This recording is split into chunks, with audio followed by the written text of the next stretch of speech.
Hello मेरे प्यारे बच्चों, क्या हाल चाल? बढ़िया सब। तो कैसे हो मेरे बब्बर शेर और शेरनियों?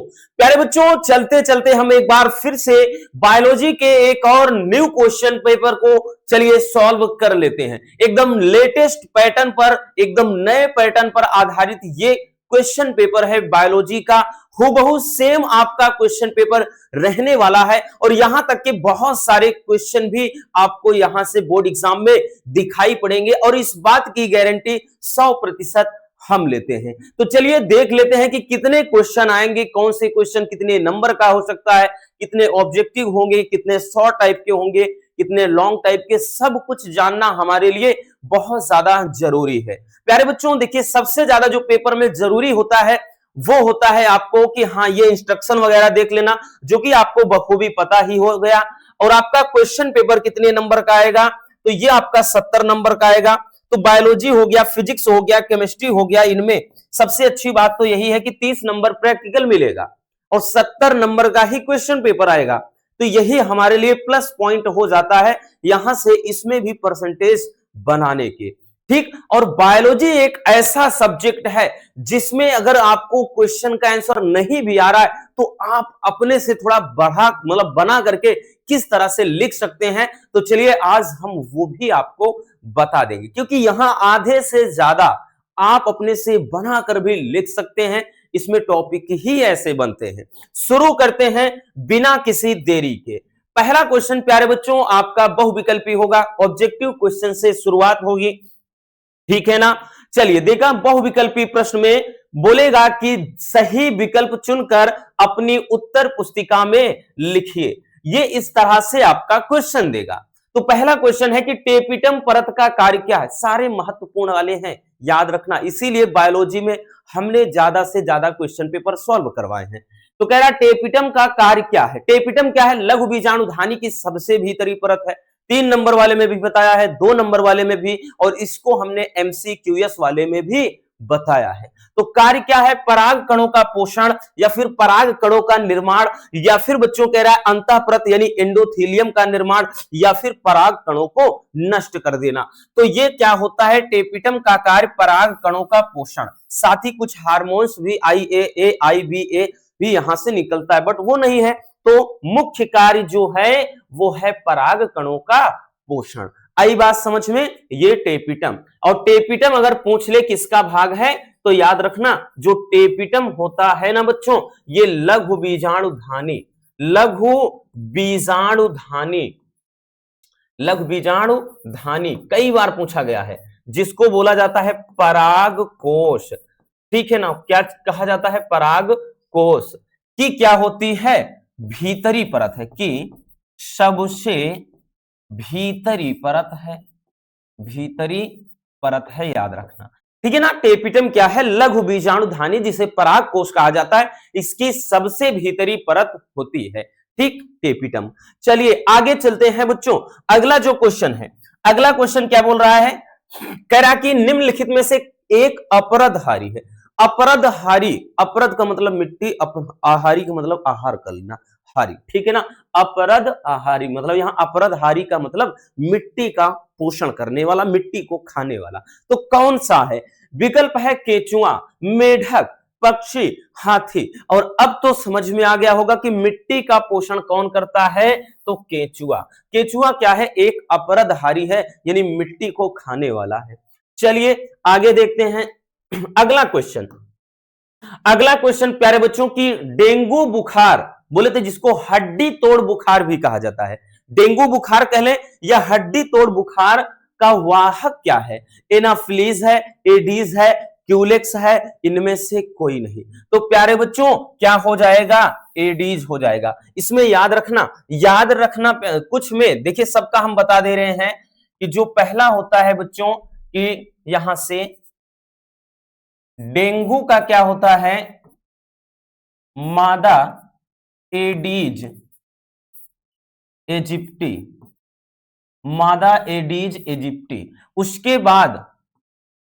उसके बाद जो दूसरा होता है मलेरिया। ठीक है, सब में याद रखना, क्योंकि अगर ये नहीं आया तो इनमें से कोई ना कोई तो देगा ही। मलेरिया का क्या होता है, इसमें कौन सा मच्छर के काटने से होता है, मादा एनाफिलीज, मादा एनाफिलीज मच्छर के काटने से होता है बच्चों। उसके बाद एक है हाथी पांव बीमारी, हाथी पांव जिसको कहा जाता है फील पांव या फाइलेरिसिस, ठीक है ना, याद रखना। हाथी पांव में क्या होता है, मादा क्यूलेक्स मच्छर के काटने से होता है।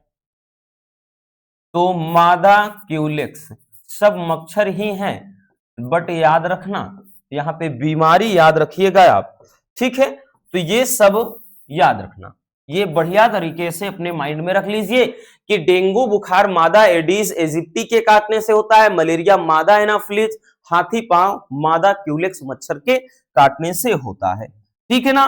क्लियर हो गया, अब दिक्कत नहीं होनी चाहिए बच्चों। चलिए देख लीजिए, आगे चलते हैं। अगला क्वेश्चन, तीसरा क्वेश्चन कह रहा है कौन सा एंजाइम डीएनए को विशेष स्थानों से काटता है, यानी इनमें से कौन सा एंजाइम है जो डीएनए को विशेष स्थान से काटेगा। जैसे अगर डीएनए की स्ट्रक्चर है तो डीएनए को विशेष स्थानों से काटने का काम कौन करता है।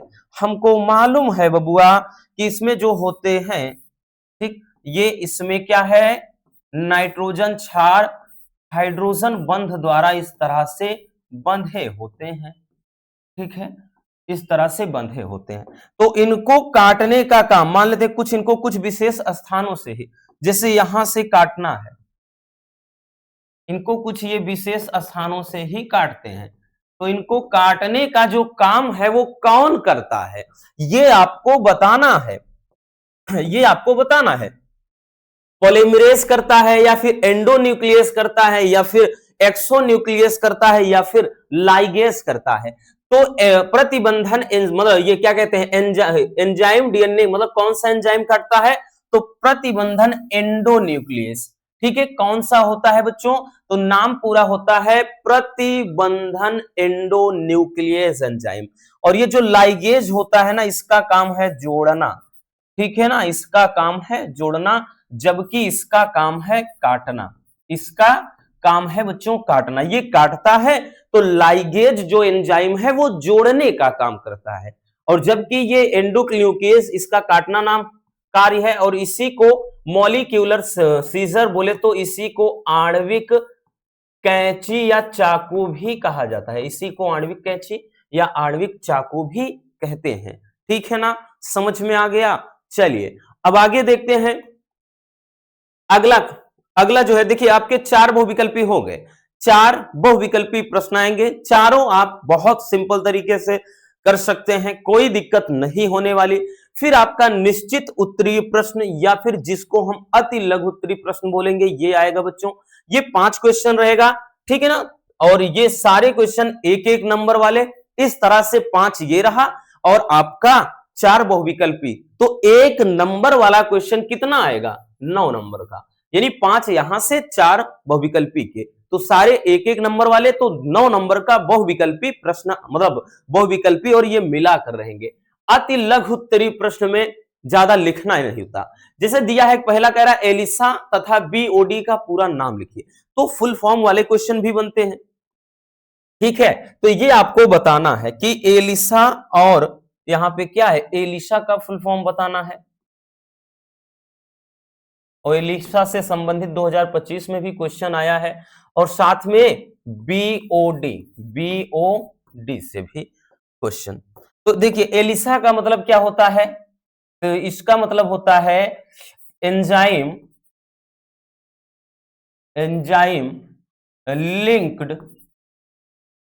लिंक्ड इम्यूनो सोर्बेंट, उसके बाद ऐसे, ये इसका थोड़ा लंबा है, लंबा चौड़ा सा फुल फॉर्म है कि एंजाइम लिंक्ड इम्यूनोसोर्बेंट एसे। अब देखिए एलिसा, बट 2025 में जो क्वेश्चन आया था बच्चों, वो ये पूछा था एलिसा क्या है, और मतलब पूछा था कि एलिसा का परीक्षण या एलिसा का प्रयोग किसके लिए किया जाता है। तो एलिसा का जो उपयोग है वो एचआईवी के संक्रमण से निजात पाने के लिए, यानी एड्स के इलाज में इसका प्रयोग किया जाता है, ये एक तकनीक है।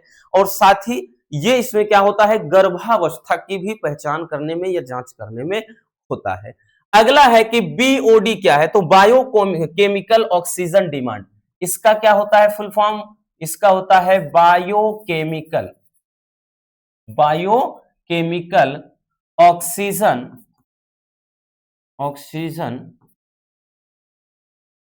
डिमांड, ये ठीक है ना। तो ये क्या होती है, मतलब जैसे ये जल को शुद्ध करने के लिए इसका प्रयोग किया जाता है, वाहित मल वाले में आपने पढ़ा है, ठीक है। तो ये फुल फॉर्म हो जाएगा। अगला है कि हीमोफीलिया को ब्लीडर रोग क्यों कहते हैं, ब्लीडर रोग क्यों कहा जाता है, तो क्योंकि यहां पर कारण क्या होता है, क्योंकि इसमें चोट लगने के बाद, लगने के बाद रक्त का थक्का नहीं बनता है, नहीं बनता है। देखिए जैसा क्वेश्चन है उसी के अनुरूप लिखना भी है। अब भाई शॉर्ट में है, एक नंबर वाले में तो लिखेंगे बस इतना है कि क्योंकि हीमोफीलिया रोग में चोट लगने के बाद रक्त का थक्का नहीं बनता, या बनता भी है तो बहुत देर लग जाते हैं, तब तक रोगी की मृत्यु भी हो सकती है या हो जाती है। इसी कारण इस रोग को ब्लीडर रोग कहा जाता है। अब देखिए जैव प्रौद्योगिकी से आप क्या समझते हैं, तो जैव प्रौद्योगिकी क्या है, तो जैव प्रौद्योगिकी एक प्रकार की विज्ञान की वो शाखा है, यानी विज्ञान की उस शाखा के अंतर्गत आता है जिसका उपयोग करके, यानी जिसमें विभिन्न प्रकार के सूक्ष्म जीवों और पादपों या कोशिकाओं का उपयोग करके मानव हित के लिए प्रयोग किया जाता है। तो ठीक है, इसमें क्या होता है, जैव प्रौद्योगिकी, इसमें सूक्ष्म जीवों, सूक्ष्म जीवों, पादपों व अन्य कोशिकाओं, कोशिकाओं का उपयोग करके, उपयोग करके मानव के हित में प्रयोग में लाया जाता है, प्रयोग में लाया जाता है, ठीक है ना। ये तो जैव प्रौद्योगिकी के अंतर्गत ये होता है। अगला है कि आनुवांशिक रूपांतरित जीव या जंतु से आप क्या समझते हैं, तो आनुवांशिक रूपांतरित जीव किसे कहा जाता है, तो ऐसे जीव जिनमें कोई अतिरिक्त जीन प्रवेश कराया जाता है, प्रवेश कराया जाता है। तो इससे प्राप्त जीव को, इससे प्राप्त जीव को आनुवंशिक रूपांतरित जीव कहते हैं, आनुवंशिक रूपांतरित जीव कहते हैं, ठीक है भैया। ये होता है, मतलब इनमें क्या होता है, इनके जीन में हेर फेर करके, इनके जीन में हेर फेर करके कोई अतिरिक्त जीन यानी प्रवेश करा दिया जाता है, फिर वो जीन अपना लक्षण दिखाएगा। तो ऐसे जीव को आनुवंशिक रूपांतरित जीन कहा जाता है। और आनुवंशिक रूपांतरित फसल भी आती है, ठीक है ना, फसलों में भी ये चलता है, तो एक प्रकार का वो भी है। तो अगला है सहजीवन से आप क्या समझते हैं, सहजीवन क्या होता है, तो दो जीवों के बीच ऐसा संबंध, दो जीवों के बीच ऐसा संबंध जिसमें दोनों को क्या हो, दोनों को लाभ हो, लाभ हो, उसे क्या कहा जाता है, सहजीवन। यानी ऐसा जीव जिसमें दो जीव साथ साथ, यानी दो जीवों के बीच ऐसा घनिष्ठ संबंध हो कि जहां दोनों को साथ साथ लाभ होता है। जैसे में बात कर लें बच्चों, जैसे में फूल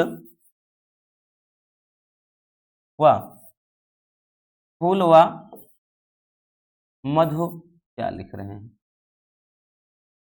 मधुमक्खी। अब इसमें ऐसा क्यों होगा, देखिए जब मधुमक्खी फूल पर बैठेगी तो मधुमक्खियों को क्या है, फूल का रस मिलेगा, लाभ मिला। बट फूल का भी क्या हो रहा है, पॉलिनेशन हो रहा है, तो ये फूल का भी क्या हो रहा है, परागण हो जा रहा है, तो लाभ इसको भी मिल रहा है। ठीक है, तो ये संबंध हो जाएगा। देखिए यहां से भी बच्चों ऐसे क्वेश्चन है बबुआ, ये कि यहां से भी 100% हम दावे के साथ बोल रहे हैं आपके पेपर में क्वेश्चन आएगा, नहीं तो आप देख लीजिएगा, देख लो इसको एक बार।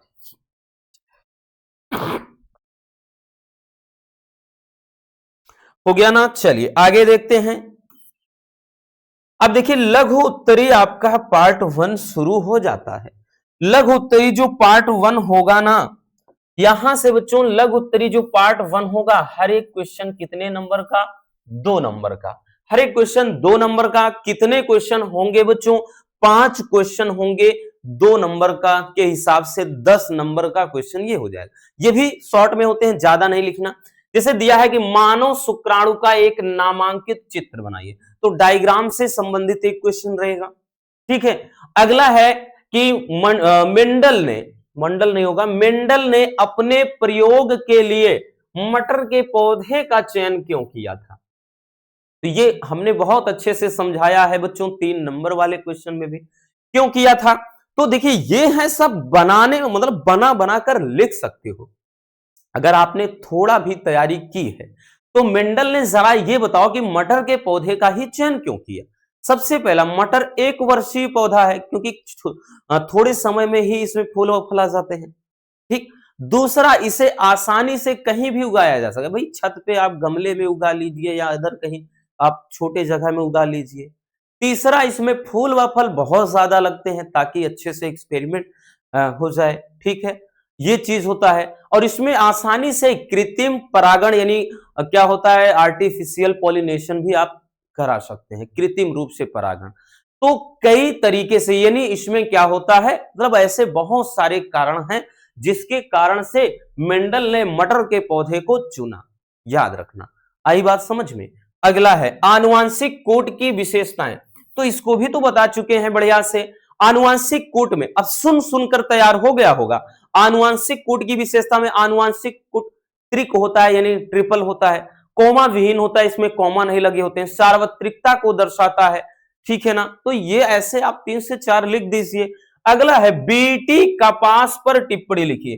किस पर बच्चों, बीटी कपास। देखिए बीटी चाहे कपास है चाहे फसल है, थोड़ा अंतर होता है, यानी जहां फसल वहां कपास बोल दो।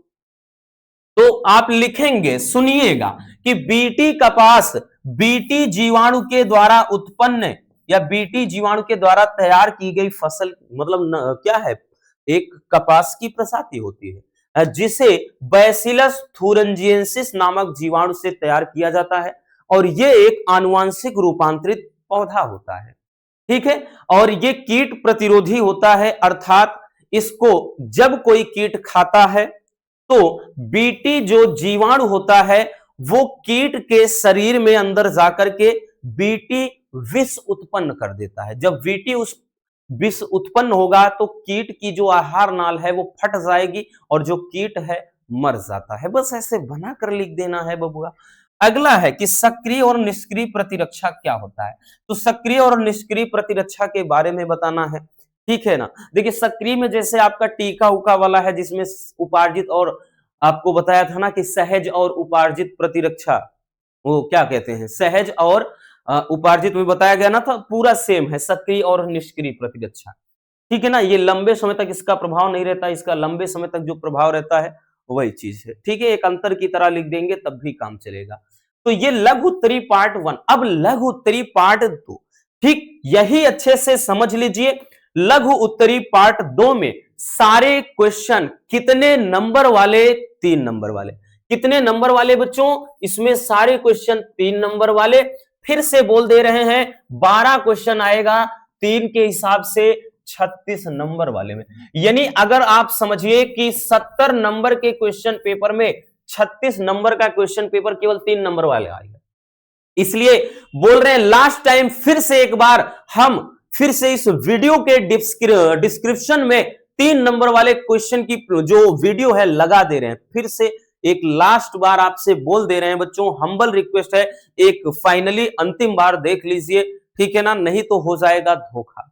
अब भी थोड़ा वक्त है आपके पास, 3 नंबर वाले क्वेश्चन को एक सरसरी निगाह से देख लीजिए, ठीक है ना। तो इस वीडियो के डिस्क्रिप्शन में हम लिंक डाल देंगे, देख लेना वहां से, ठीक। नहीं तो ये सोचिए कि 36 नंबर का आधे से ज्यादा तो यही है, ठीक।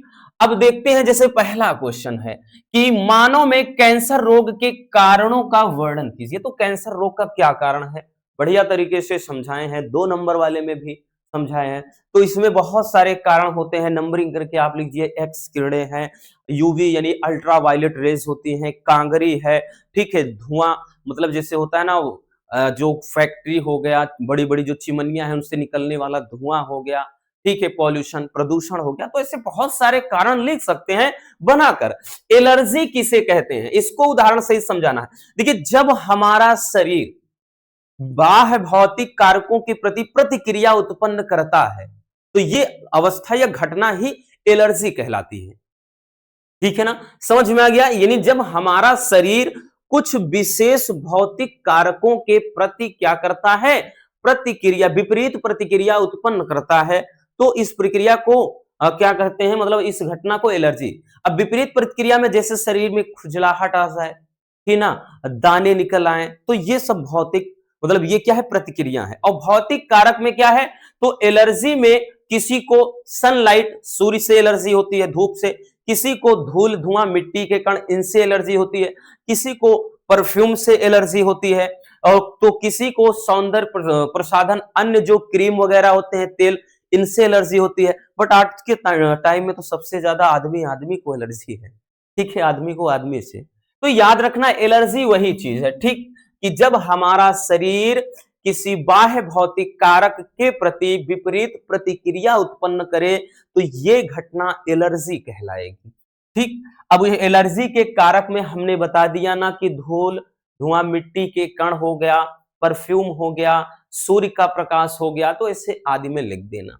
अगला वाहित मल पर संक्षिप्त टिप्पणी लिखिए। तो वाहित मल को बढ़िया से समझाए हैं बबुआ कि नगर शहर कस्बों के गलियों में जो नालियों में बहने वाला मल मूत्र व कचरा होता है, जो वेस्ट अपशिष्ट पदार्थ बहता रहता है, वही क्या है, वाहित मल कहलाता है। वाहित का मतलब है बहने वाला, मल का मतलब है मल मूत्र यानी कचरा। अगला है उत्पादकता को परिभाषित करना है, ठीक है। इसमें उत्पादक, देखिए उपभोक्ता, एक उत्पादक होते हैं और एक उपभोक्ता और एक अपघटक, तीनों बढ़िया तरीके से समझाया है, ठीक है ना। इसमें आप लॉन्ग वाले में भी देखिए, 5 नंबर वाले में भी बढ़िया से अच्छे से बताया है इसको।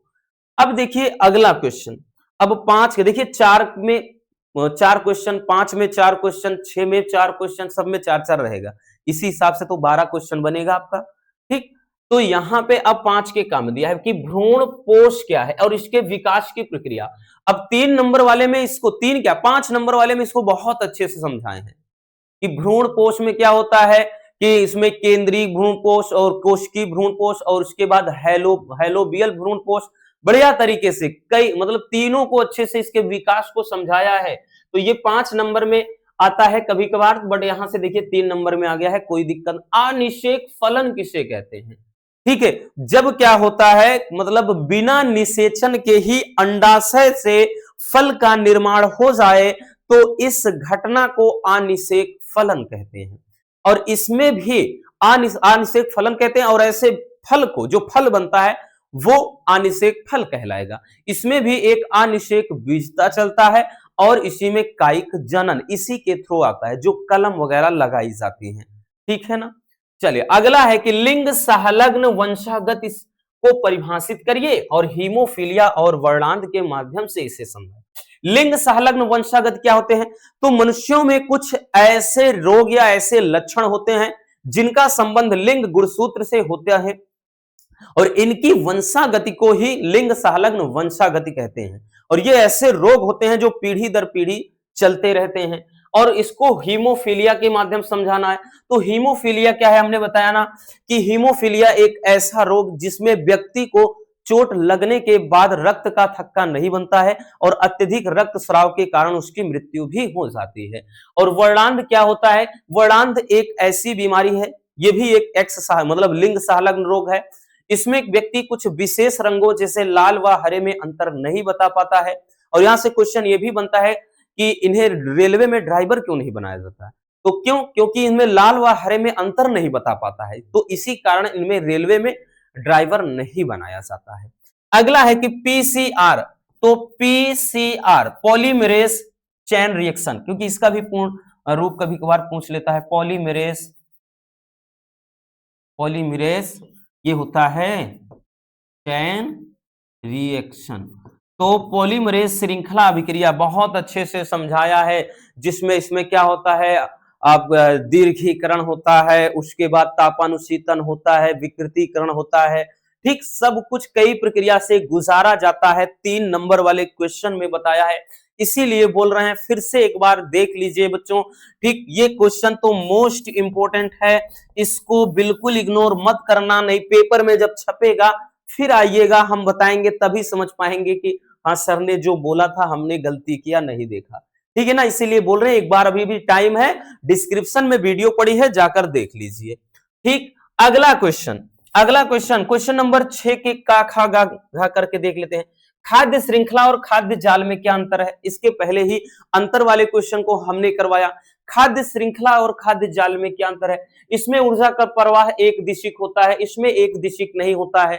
ठीक है, इसमें शुरुआत कहां से होती है? जैसे उत्पादक से, अब इसमें जरूरी नहीं उत्पादक से हो। ठीक, और इसमें क्या होता है, ध्यान देना, इसमें अगर हम बात कर लें ये एक दिशिक होता है, तो ये एक दिशिक नहीं होता, इसमें जाल की तरह बुना होता है। ठीक, इसमें कोई जीव क्या होता है, इसमें अगर जीव के बीच की कड़ी तोड़ दी जाए तो वहीं रुक जाएगी श्रृंखला, बट इसमें अगर कड़ी तोड़ दे तब भी श्रृंखला नहीं रुकेगी। ऐसे अंतर बताया था ना, याद है ना बच्चों? आगे कि मधुमक्खी में लिंग निर्धारण कैसे होता है, तो ये भी 3 नंबर वाले क्वेश्चन में अच्छे से बताया है कि मधुमक्खी में 3 प्रकार की मधुमक्खी, रानी मधुमक्खी, और उसके बाद क्या होता है श्रमिक मधुमक्खी और नर, या जिसको ड्रोन मधुमक्खी कहते हैं। रानी मधुमक्खी का काम नर मधुमक्खी के साथ मिलकर के संतान उत्पन्न करना होता है, यानी रानी मधुमक्खी का जन्म और नर मधुमक्खी का जन्म निषेचित अंडे से होता है, जबकि श्रमिक मधुमक्खी का जन्म अनिषेचित अंडे से होता है। ठीक है ना, और श्रमिक मधुमक्खी का काम जो होता है वो फूलों से मधुरस लाना होता है। ये बढ़िया से बखूबी हमने बताया है। अगला कि जैव विकास संबंधी स्टैनले मिलर का के प्रयोग का सचित्र वर्णन कीजिए। ठीक, जीवों के विकास से संबंधी में जो स्टैनले मिलर ने प्रयोग किया था, इसको कभी कभार 5 नंबर में भी पूछ लेता है, बट हमने ये वाला क्वेश्चन 3 नंबर वाले में बताया है। ठीक है, अच्छे से।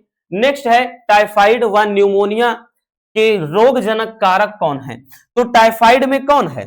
अगर हम बात कर लें बच्चों, टाइफाइड में रोगजनक कारक कौन है, तो इसमें बात कर लें तो क्या होता है, साल्मोनेला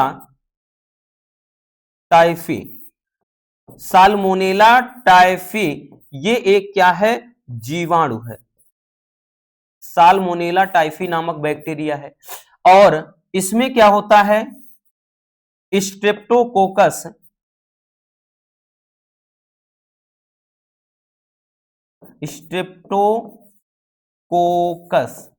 स्ट्रेप्टोकोकस न्यूमोनी नामक जीवाणु भी होता है। इसमें भी स्ट्रेप्टोकोकस नामक जीवाणु या बैक्टीरिया होता है। ठीक है, अब उसके बाद इनके लक्षण तो आराम से लिख सकते हो कि टाइफाइड में क्या लक्षण आता है और न्यूमोनिया में क्या लक्षण है। चलिए, तो ये रोगजनक कारक है, यानी इसी के द्वारा ये टाइफाइड और इसके द्वारा न्यूमोनिया फैलता है। ठीक, ये जीवाणु जनित रोग दोनों हैं। अब आ जाते हैं बच्चों विस्तृत उत्तरीय प्रश्न में, यानी आपका लॉन्ग वाला क्वेश्चन। अब लॉन्ग वाला जो क्वेश्चन है ना, वो कितने क्वेश्चन आएंगे, 3 क्वेश्चन। कितने नंबर का? पूरे 15 नंबर का। कितने नंबर का? पूरे 15 नंबर का, क्योंकि अगर 3 क्वेश्चन आएंगे, हर एक क्वेश्चन 5 नंबर का, तो 15 नंबर का क्वेश्चन प्यारे बच्चों यहां से बनेगा। अच्छी बात यह है रसगुल्लों कि अथवा में करके आएगा, 7, 8 और 9 सब में अथवा करके आएगा, यानी एक एक क्वेश्चन आपको सभी से करने हैं। जैसे दे दिया है ना कि मानव में पाए जाने वाले किन्हीं 3 क्रोमोसोमी विकार, बोले तो सिंड्रोम पर टिप्पणी लिखिए। अब इसमें 3 जो क्रोमोसोम है, यानी डाउन सिंड्रोम, टर्नर सिंड्रोम और साथ ही साथ क्या होता है, क्लाइनफेल्टर सिंड्रोम। ये हमने 3 नंबर वाले में भी बताया है और 5 नंबर वाले में भी बताया है। ठीक है, अथवा में देखिए ये दिया है, क्योंकि इसमें देखिएगा डाउन सिंड्रोम में, सुन लीजिए, डाउन सिंड्रोम में एक गुणसूत्र कम हो जाता है, इसे एकाधी, मतलब डाउन सिंड्रोम में एक गुणसूत्र बढ़ जाता है, इसे एकाधी सूत्रता कहते हैं। इसमें डाउन वाले में गुणसूत्र की संख्या 2n+1 हो जाती है या 47 हो जाता है, और टर्नर सिंड्रोम में 2n-1 हो जाती है गुणसूत्र संख्या या 45, यानी एक गुणसूत्र कम हो जाएगा। और क्लाइनफेल्टर सिंड्रोम में उसमें एक्स गुणसूत्र की अधिकता हो जाती है, इसी कारण उसमें महिलाओं वाले लक्षण आ जाते हैं या स्तन का विकास हो जाता है। ठीक है, तो ये बढ़िया तरीके से समझाया है। आगे देखते हैं, अथवा में जैसे दिया है कि पुष्पीय पादपों में लघु बीजाणु जनन का सचित्र वर्णन करना है। ठीक है, लघु बीजाणु जनन का, और इसमें लघु बीजाणु जनन या गुरु बीजाणु जनन, याद रखो यहां पे आपका लघु बीजाणु जनन, लघु बीजाणु, ओ भाई मोबाइल, देखिए लघु बीजाणु जनन या फिर बच्चों इसमें गुरु बीजाणु जनन आता है, गुरु बीजाणु जनन आता है। ठीक है ना, याद रखना। और उसके बाद 8वें में देखिए, तो 8वें में जैसे डीएनए के अर्धसंरक्षी प्रतिकृतियन पर की विधि का सचित्र वर्णन करना है। अथवा में देखिए क्या है, जनसंख्या विस्फोट तथा इसके नियंत्रण, यानी जनसंख्या वृद्धि का कारण व निवारण, 5 नंबर में भी बताया है, 3 में। फिर 9वें पे देखते हैं, क्वेश्चन नंबर 9 कह रहा है जीव मंडल आरक्षियों एवं राष्ट्रीय उद्यान का विवरण करना है। ठीक, 5 नंबर में। तो याद हो बच्चों, ये क्वेश्चन 5 नंबर में, यानी जो क्या है, क्या कहते हैं, जीवों का या जैव विविधता का जो संरक्षण कैसे करते हैं, इसके लिए 2 विधियां हैं। क्या हमने बताया था, स्वास्थानीय संरक्षण, बहिस्थानीय संरक्षण। अब स्वास्थानीय संरक्षण में क्या बताया था कि इसमें जीवों को उनके निवास स्थान पर ही मतलब क्या है, उचित देख और रख रखाव के साथ रखा जाता है। इनमें मानवीय जो हस्तक्षेप होता है, लकड़ी काटना, पशु चराना, अन्य गतिविधियों पर रोक लगा होता है। और बहिस्थानीय संरक्षण भी होता है, जिसमें जीवों को उनके निवास स्थान से हटाकर कहीं और पर शिफ्ट कर देते हैं और वहां पर उनका सुरक्षा किया जाता है। अथवा में दिया है कि मासिक चक्र को परिभाषित कीजिए और इस दरमियान क्या है, हार्मोन्स का पारस्परिक क्रिया का एक विवरण दीजिए। तो मासिक चक्र यानी मेंस्ट्रुअल साइकिल के बारे में बताना है, 3 नंबर वाले क्वेश्चन में इसको बताया है। और कभी कभार तो ये पूछ लेता है कि मासिक चक्र क्या है, इसको प्रेरित मतलब नियमित या नियंत्रित करने वाले हार्मोन्स के नाम लिखना है। ठीक, तो इस तरीके से आपका ये 5 नंबर वाला भी क्वेश्चन रहता है। आई बात समझ में? तो बस आज के इस वीडियो में इतना ही, मिलते हैं किसी और शानदार लाजवाब दमदार वीडियो के साथ। आप लोग एकदम बढ़िया से फ्रेश माइंड से विदाउट एनी प्रेशर जाइए एग्जाम में, बढ़िया से पेपर दीजिए। हमारी यही ईश्वर से विशेष है, यही आप भाई हम आप सबको सलाह देंगे। बिल्कुल टेंशन नहीं लेना बच्चों, पेपर बहुत अच्छा जाएगा, ये हमारी दिल से दुआ है। All the best, love you, bye bye, take care.